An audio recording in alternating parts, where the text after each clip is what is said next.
Whose situation is the most awful? That of Precious, Toby, or Gerald? Why? Which ending leaves you feeling the most optimistic about our protagonist, and why? In my opinion, I did like a little from optimistic to the worst. So the most optimistic situation was Jack's, because he had one parent to support. He had a great relationship with his mother, and she was kind of always on his side, even though she didn't really protect him against what was his name, Dwight. the dad? Yeah, Dwight. And then in the middle was Gerald, because he kind of had his mom and kind of didn't. And then the worst was Precious, because both her mom and stepdad were putting her in a really bad situation, and she didn't really have anyone to go to at all. Well, other than the teacher. I think it was a natural time. Yeah, I think it was. Oh, it was? Yeah. Which makes it worse. Yeah. It doesn't make it, like, it makes it worse in my opinion. Yeah. Like, if that's her actual father. Yeah. I feel like, I agree with you completely, like, it goes, or Toby, and then Gerald, and Precious, and it's because, like what you said, at least he had a mom, Gerald had a half a mom, and Precious had nobody but herself. Yeah, Press, like Toby had the prep school he was going to that he lied to get into, but still his actual dad and his brother are out on the East Coast, right? And they're in a prep school area, so he has that looking forward. Gerald is just restarting his life, and then Precious, what we've said over, and then she finds out she has AIDS. So that also is something where it's like that's just another thing on top of it. So I think by far she had the. I think we all agree that Precious got there. Oh my god. Yeah. Just because she had parents who would agree with the raping and all Are that. you clear with what she had? She had HIV, which is like the predisposition for the virus becoming the autoimmunodeficiency. Yeah. And the ending for Precious was like kind of like, you know, she gets to live her life, but it's like what happens from there. Like at least Gerald. She has like 2 kids. Yeah. Toby gets to go to a school. Gerald's living with a mom that just finally figured out that she should be a mom, you know. Gerald actually has like a future to look forward to now that his mom's coming too. And Precious is by herself in a halfway house with HIV positive with 2 kids to take care But I of. still think her ending might be the most optimistic for the protagonist of Precious, because now she finally got away from that, and she's talking about how next is high school reading level, and then college, and then she's just, you see a much more upside to what her shit is. To that, she doesn't, if she's going to get her education, she can't have a job, so she's going to have to live off of welfare for her kids, which is going to be difficult with 2 of them. I feel like with as much opportunities as she did open up with her getting her GAD, and as many times she can fail too. It leaves so much time open that she could, you know, I mean, what happens if she just dies one day? What happens to her kids? You know, it leaves so many unexplained things that could just happen that goes wrong for her. It leaves that generalization where she could succeed in many ways, but she also could fail in many ways. I think that in terms of just the abusive situation at home, maybe Gerald's was worse because the person who was actually getting abused was his sister, and he couldn't really do anything about it at the time. He knew it was happening and he hated it, but he couldn't do anything about it. I kind of disagree though, because in Precious, I think the things that were happening at home were a lot more horrific than the things that were happening at home in Forest by Fire, because I mean Precious's, those were to like the extreme, like the worst it could possibly be. Precious actually got raped, and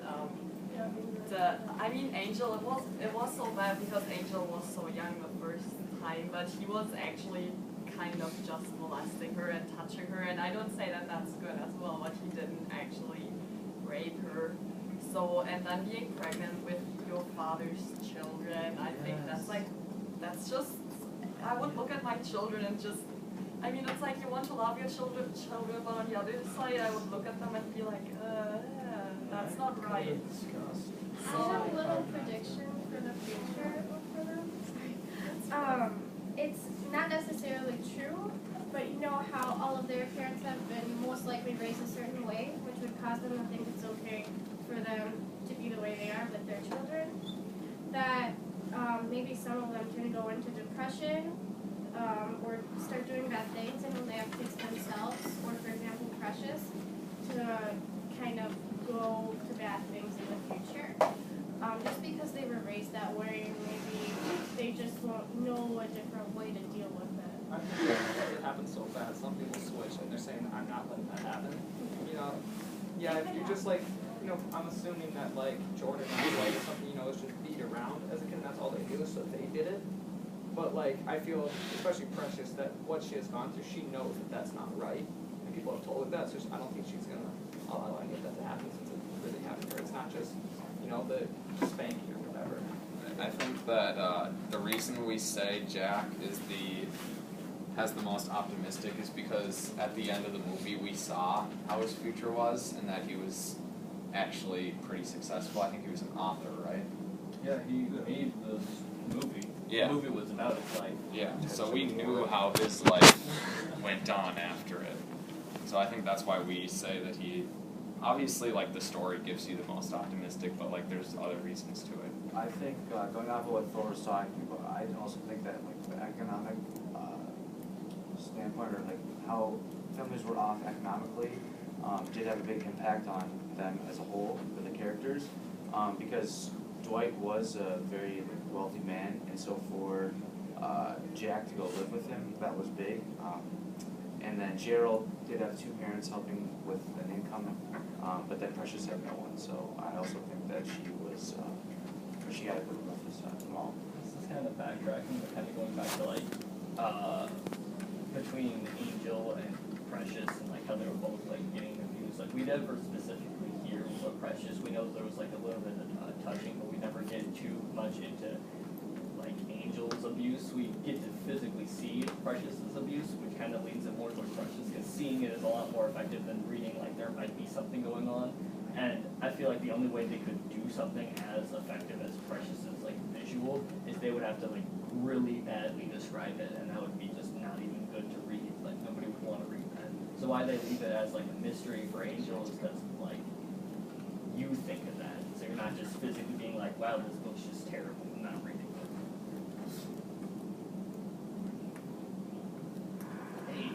it. Any other thoughts before we kind of close it down? Anybody want to share one final thing? Go ahead, Eric. This is a side question, but what did Jack do again to make himself so famous? He was an author, but what books did he write? He wrote that book, like the book is based off of. This boy's. So just that book? I think he's written others. He's a professor at Syracuse. Wait, didn't he get expelled from college? From the prep school. He got he got expelled from that, but then he went on to become an author, and he made that movie and made a bunch of books that were like really good. I'm just trying to think right now if there's any reason at all as to why, or like Toby or Jack would have any situation worse than Precious or Gerald. I don't think it was theirs. No. He was beat around by Dwight a few times, and Yeah, You that's still have about to it. look at it that like no matter what Precious's dad did to her and what Angel's not dad person did to her, it's still like not okay. Like it's, I think that it's like bad, but like you can't really look at like is there anything that like shows that like the other two books / movies were like anything better, and then or like anything in them to make it worse. I think they're all really just as bad. I feel like, yeah, it's a little bit like, I want to say unfair to say like which story's worse, especially when some of them are based on like real events. It's kind of bad, especially like because Forged by Fire is like a fictional, story about this, so it's like